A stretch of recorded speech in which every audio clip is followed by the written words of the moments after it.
started. All right.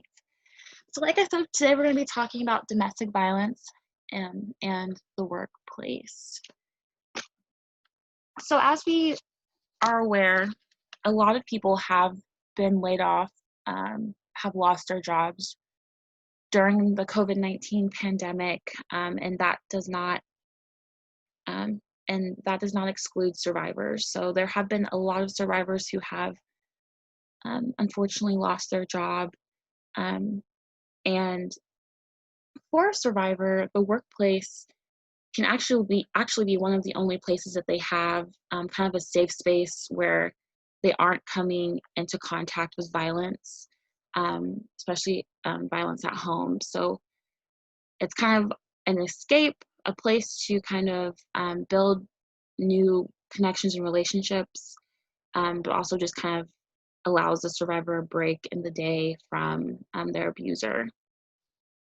So it's important to understand why them losing that type of resource is so critical during this time. Also, we're going to talk a little bit about the financial independence aspect of it. During the first session we all did together, we did talk about the different tactics that abusers would use to gain power and control or establish power and control over the survivor.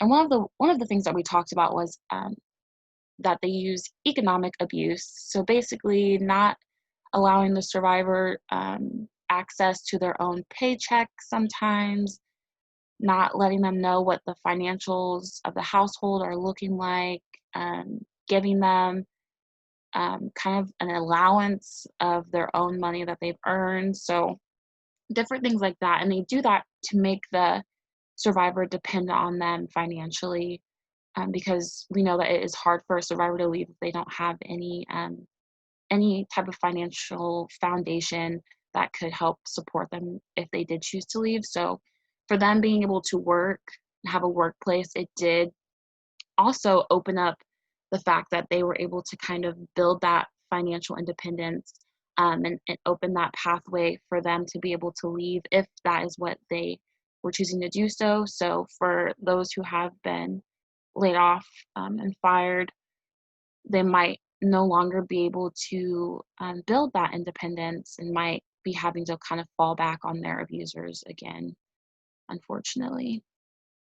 Um, so there are some who have been laid off and fired, but there's also some survivors who are currently working virtually at home. So they are still being able to gain some financial independence, but they also they might be experiencing um, an increase in the physical and emotional violence aspects in their own home. Um, for survivors who are working at home, this offers another way for the abuser to kind of sabotage them, because now they're being able to watch what they're doing for work, listening in on phone calls for work, and they might be picking up on a couple ways that they can kind of sabotage and intervene, and overall just make the survivor lose their job, unfortunately. So it's important to keep that in mind also. Um, and as we know, domestic violence is on the rise during this time, which we also did talk about before. And this is due to, different stressors that are happening. Um, but the article talks about how, like, the stressors, and as well as just the uncertainty about people's financial standings is leading to abusers feeling a need to enforce power and control tactics at home, um, harsher, usually harsher power and control tactics at home during this time as a way to kind of gain back that control, because in a pandemic, we don't really have a lot of control, especially if you have lost your job, no longer really have any financial control over your situation. And so they are trying to find ways to kind of gain that back, but in their household, with their partner. So as we kind of as we are kind of transitioning from in-person workplaces to virtual workplaces, it is important that like supervisors and coworkers um, can recognize when their colleague might be experiencing some violence in their home. It's also important that they are able to kind of respond in a manner that really just centers the survivor's physical and emotional safety needs. And lastly, just being able to refer them to resources available to help during COVID-19. So we will go over all three of those things during the presentation. So the first step to supporting survivors that they talk about is just reaching out. Right now is a great time to kind of reach out, check in, and inform the survivor that you are here for them and that you're here to listen.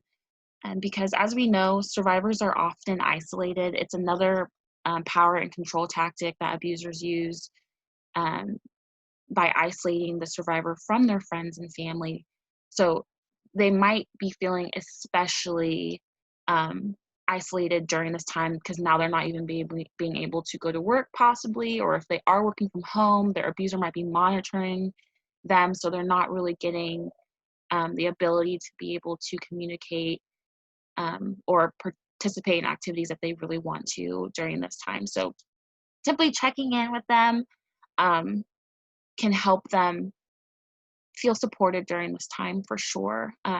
If you are going to reach out to a survivor that is your coworker or employee, it is important to understand that some abusers might be monitoring their phone calls, their texts, their emails, their social media. So we really encourage during this time that you try and use the safest form of communication when reaching out. And if you don't really know if a form of communication is safe, then don't go ahead and discuss your concerns about the violence that is occurring in their household. Maybe just go ahead and just send like a general message offering your support to them, letting them know that you're here, maybe connecting them to some resources. But if you don't know that, if you don't know that that line of communication is a safe one, that their abuser isn't monitoring, um, then don't bring up anything that they might have disclosed to you about violence happening in the home. Now, if the survivor does end up disclosing to you that something is going on, violence is occurring in the home, then we do want you to go ahead and just have a conversation with them about the what is the safest way for them to communicate with you during that time about what's going on, and then go ahead and proceed to discuss what's going on through that form of communication. So when reaching out, it's important that you let them know that you care about them, that you let survivors know that you are concerned for their well-being, that you let them know that you are there to listen, and that you also let them know that you want to help in any way that you can. Um, it's encouraged that you don't push them to talk about violence, especially if they're not ready. If they haven't disclosed that to you, then they might be in a place where they just don't feel like they can talk about it yet. Um, but doing all of these things does kind of open up um, a road for them to start feeling more comfortable with you and start knowing that you are there to kind of help them. So instead of talking about violence, you can just acknowledge that right now is a really challenging time, um, and kind of refer them to some resources if they need it to kind of get through the toughness of what's happening right now, and trying to adapt to kind of our new reality. So even though it might not seem like a lot, reaching out can really go a long way. It could be kind of like the only connection a survivor has outside of their home is being in communication with you or other coworkers. So if you are feeling able to do that, I think that is a great way to show support. Another way that they talk about is just showing small acts of encouragement, because during this time, the survivor might be feeling a number of negative emotions, and they might just need someone to say, like, I care about you, and I'm here with you, and you matter. Your happiness matters, and your safety matters. So just saying some words of encouragement, sending them maybe your favorite affirmation, your favorite quote, your favorite verse, however you can connect with them and kind of uplift that mood for them, um, is beneficial. They also go into talking about establishing a safe word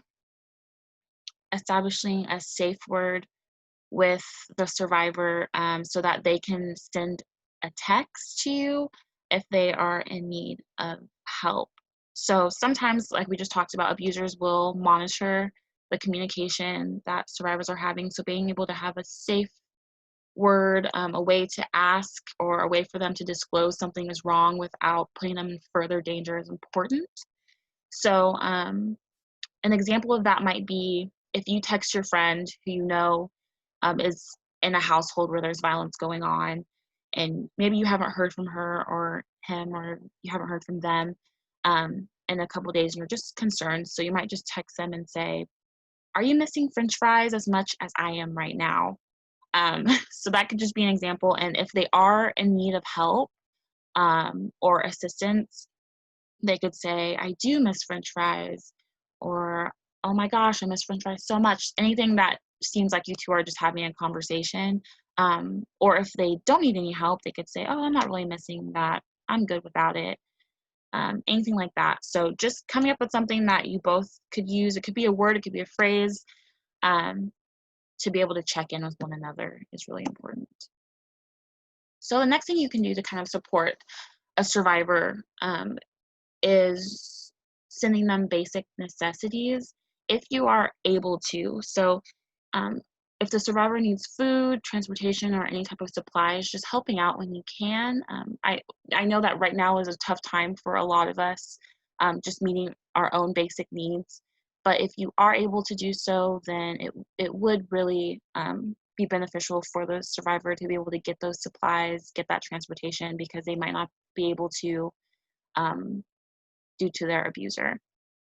So there are just a list of things that they list in the article that you can do, ranging from offering to drop off food or cleaning supplies to sharing what you know about the local resources in the area. So maybe telling them what time the food bank that's closest to them is open, um, what kind of transportation options are open to them during this time, if they're needing to maybe travel to and from the grocery store, to and from work. Um, So those are just different things that you can do for them as well. The article goes into using the power of your relationship, and this has more to do about approaching the abuser. So they were saying that if you do have a strong and trusting relationship with someone that you know who is abusing their partner, their child, or another family member, to go ahead and try to have a conversation with them if the relationship is strong enough to handle that conversation, and to talk to them about how to kind of manage their behavior, maybe even coming up with a plan for them on what to do if they notice that their behavior um, is becoming harmful to the people who they're sharing their home with. Also, just supporting them and getting the help that they need if they're willing to do so, and providing them with local and national resources that they can contact for support. There are different hotlines, different websites, and things. There are links that are connected to this article that I showed you through our COVID-19 page. And so I listed some of the resources here in the presentation, but if you want like the complete list of them, they are in that article. So I do suggest you look at that if you are needing to do so. Next, they talk about identifying and providing a referral to a local program or community group. So during this time, services and resources are kind of limited, but it is important to know that there are so many different people in our community and a lot of other communities who are working really hard to try to support and keep different survivors safe during this time. So if you know of any of these resources or any of these advocates or counselors, or anyone that you know might be able to offer assistance to the survivor if they are wanting to do that, um, then we definitely encourage you to go ahead and try to connect the survivor to these resources. And here are some of the resources that I was just talking about also.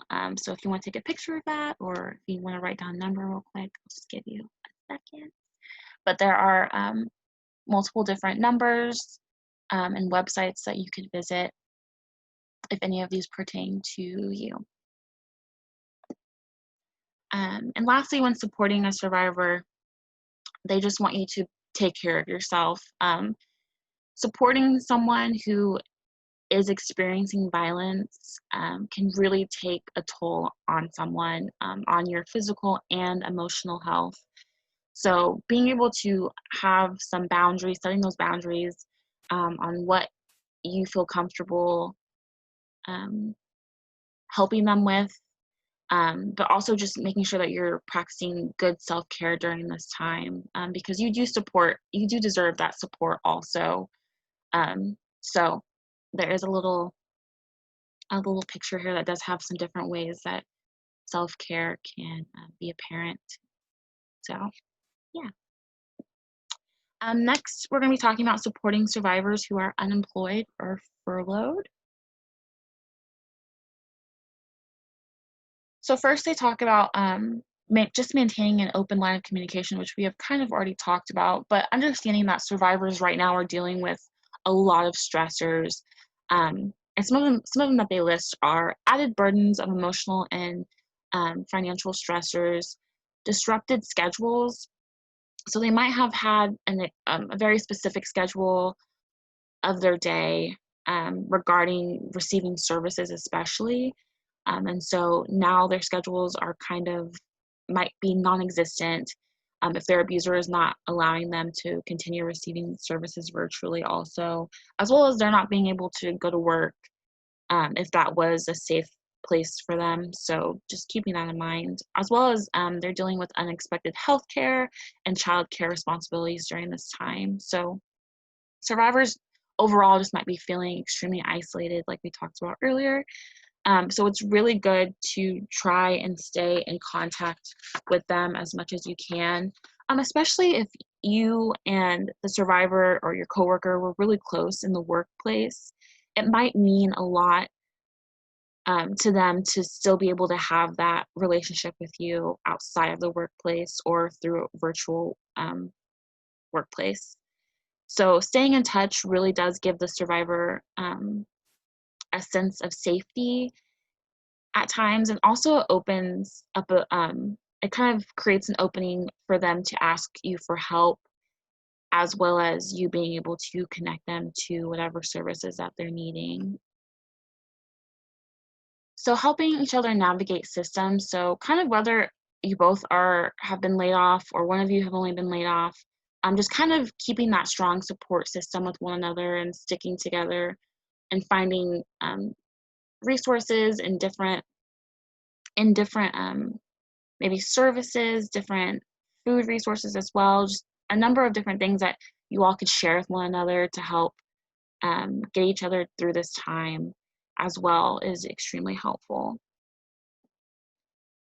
As well as if you have a job and the survivor who was your colleague or coworker or your employee does not have a job at the time, just keeping your eye out for that. Sometimes, we'll see some job notifications and we'll just kind of ignore them because we're already employed or it's not something that we'd be interested in. But if you do see something, some type of job opportunity, and you know that the survivor has lost their job, offering, sharing that information with them could offer them a new opportunity to be able to get out of their home and work, or be able to still build that financial independence just at home. So supporting survivors who are working from home, as kind of a result of us spending a big chunk of our time at work, we do often tend to build really strong and trusted relationships through work with our coworkers, with our supervisors, and employees. And so these relationships are just extremely important because they might really be the survivor's only connection with the outside world, which we kind of talked about earlier. Um, that might be the only communication their abuser is allowing because you are coworkers with them. So being able to kind of continue that communication is really important, and continue that connection is really important. But it also helps you that you're in a position of, if they are still your coworker, to be able to maybe take notice of some things due to, I guess, the access you're given to them because they are your coworker, if that makes sense. So you're still being able to have work calls with them, possibly, or Zoom sessions with them that are work related. So kind of noticing if any of these things are happening that we're about to talk about is really important. So being able to recognize kind of if the way they're acting is because of the significant amount of stress that a lot of us are feeling, as well as a lot of workers are dealing with a number of traumas and just grief overall. And so being able to differentiate if your coworker is going through that or if they are in a violent household can be kind of tough during this time. But the article does list a few ways that you can kind of keep your eye out, which is just being mindful of unexplained changes in their behavior, as well as if your coworker suddenly stops wanting to kind of using video conferencing. So if they're no longer wanting to Zoom, or if they're still Zooming, but they don't have their video on, it could be for a couple different reasons. It could be because some type of physical injury has occurred, and they do not want anyone to know or to see. It could also be because the abuser is monitoring them while they are having these work calls. So the abuser might be sitting in the room with them, might be sitting somewhere near them and just watching what they're doing. So they might not want the camera to be on during that time. So it's important to be mindful that that could possibly be happening, as well as paying attention to your coworker's writing style or correspondence. I feel like we all kind of have a voice when we write emails or text or anything like that. So if you're kind of picking up that it doesn't really sound like your coworker or your employee, and it kind of is giving you that feeling that it might not be them, there is a chance that it isn't them. It could be the abuser messaging on their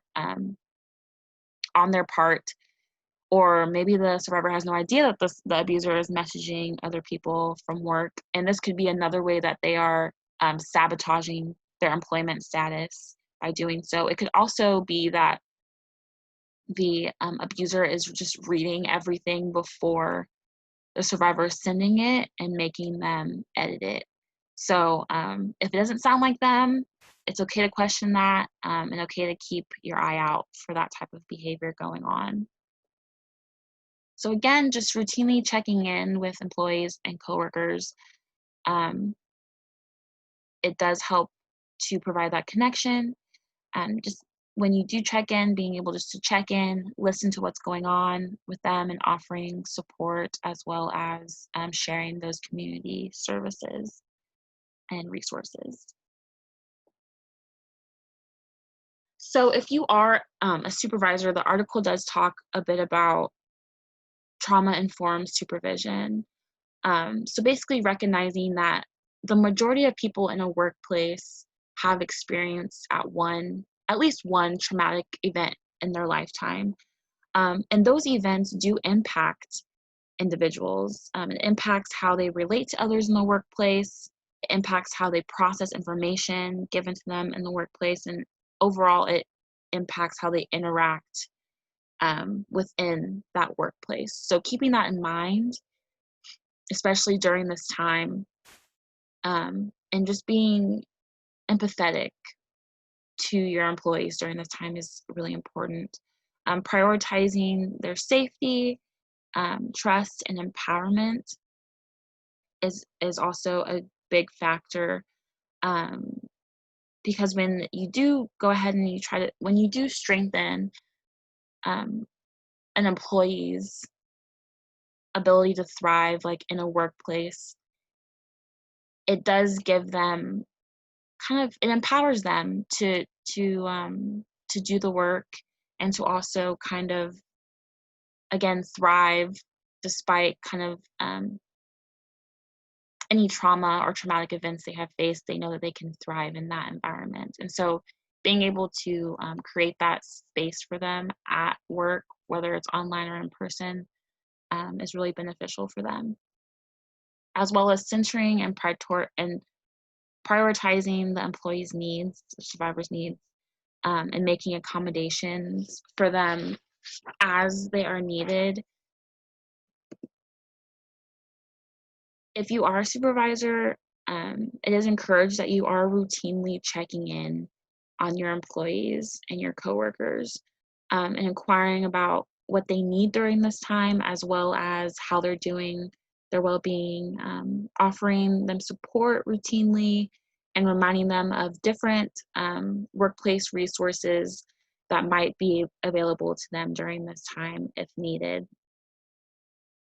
If it is at all possible, they do kind of recommend a supervisor, if you are able to kind of offer your workers maybe a few months of free access to different apps that might provide virtual counseling, meditation practices, or some type of fitness instruction. Um, Again, if you are able to do that, but they do say that is really helpful for the employees. Also, they talk about during staff meetings, just being able to share that information with everyone. There might be some people in your workplace who have disclosed to you that there is violence going on in their home, and so you might just want to send them information. But they do say to go ahead and just share information on, workplace policies, any accommodations that they can offer, and identifying community resources, not just for the people who you know that are going through it, but for everyone, because there might be some people that you don't know about that might really benefit from that information. And that kind of ties into being a safe communicator. Um, Another reason why it's a better idea to kind of broadly talk about different ways to stay safe at home, um, and different resources that your workplace provide during for those specific situations. It keeps the survivor safe, because if you do email them specifically and are giving them or talking about them about kind of the specifics of what they have disclosed to you, and their abuser sees that because they're checking their phone and their emails and their texts, their abuser might find out that the survivor has disclosed this information with you, and that might put them in more danger. So just going ahead and sending it as a broad staff email, or if you're having a staff meeting through Zoom, and going ahead and just sharing that information with everybody is extremely helpful.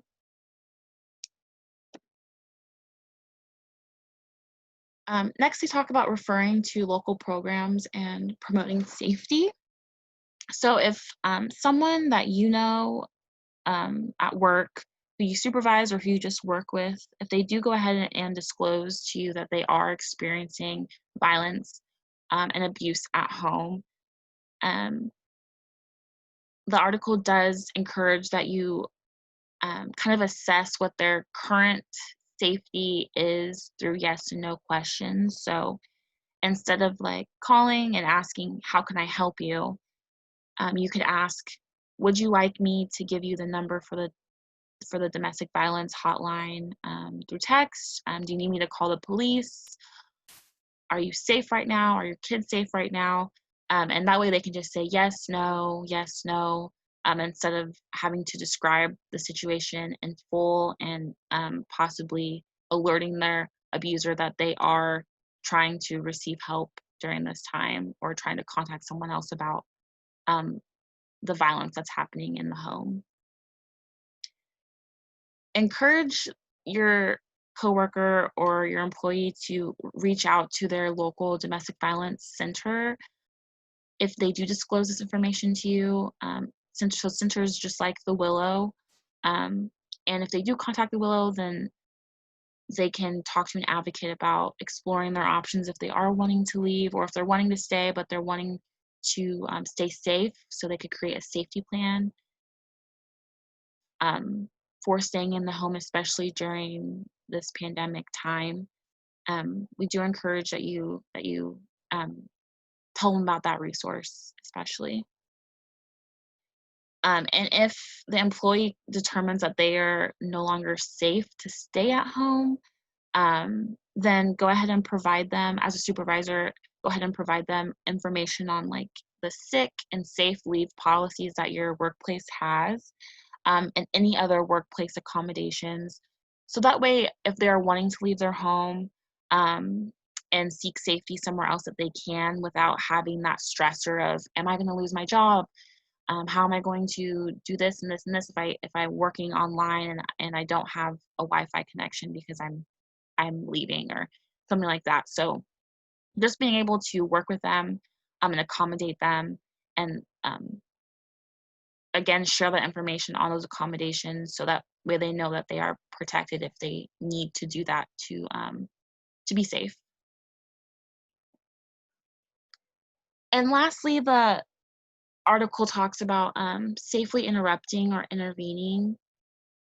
So they really they want to make it apparent that every situation of violence is different, and it does require different responses. So they give some kind of talking about we kind of covering what we have already talked about. They give some different examples of ways that you can be supportive, and also safe ways to intervene, like through the code words, which we talked about again.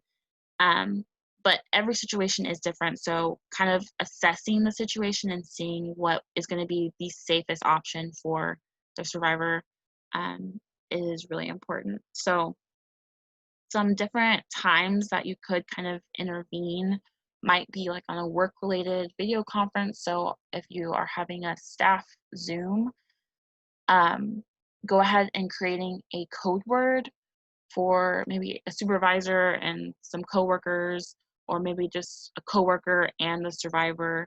But during the meeting, being able to say that code word or that code phrase that will be able to disclose to your other colleagues that something is wrong, or that they might be experiencing some violence and they might need some help. So video calls are a great way to be able to do that, to be able to say the phrase, and the abuser might just think you're on a work call and might not think that you're trying to alert anyone of what's going on. So that is a good way to go ahead and intervene if possible. Um, they also talk about how the survivor who is experiencing the violence does have absolute control and final say over if and how they would like for you to interrupt or intervene in their situation. Um, a survivor is the most knowledgeable about their situation. They're the most knowledgeable about how they can stay safe while living with their abuser. So at times it's hard because you just want to step in and you want to be able to take them out of that place and um, do all the things that you can to support them.